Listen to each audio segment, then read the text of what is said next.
tura malak mek ani ei tuna chuan a din thun pawh ziam to ma te chuan liam lai turin a awm ania ei tuna hi chuan a ngai ngam awm deuh tawh a ei chuan mai te pawh bei sei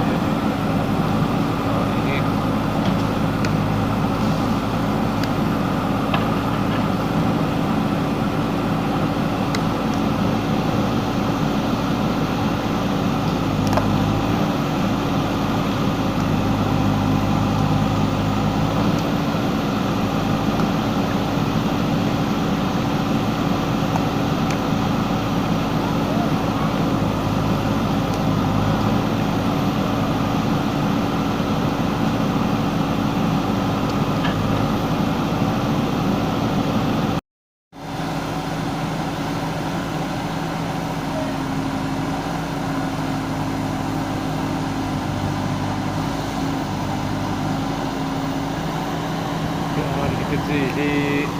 accident trap hian a awm bum mai a chuan JCB hian a chan chhuak tumin kan han bei vel ania an chan chhuak tlem lo hei a awi si a hian chengam tawh lovin a awm a a ke hi in pai tha ze a chute in pai tha tunah hian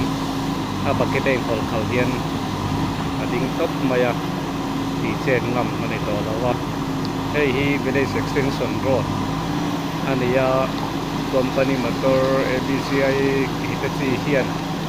diesel tumin lawngai min lai sak turan nia maro chu heng hi tu ni kan din ania hian a chan chu ata thot turin kuning than sang ai kan an ko to pa department lam JCB tuna hian local mek to pa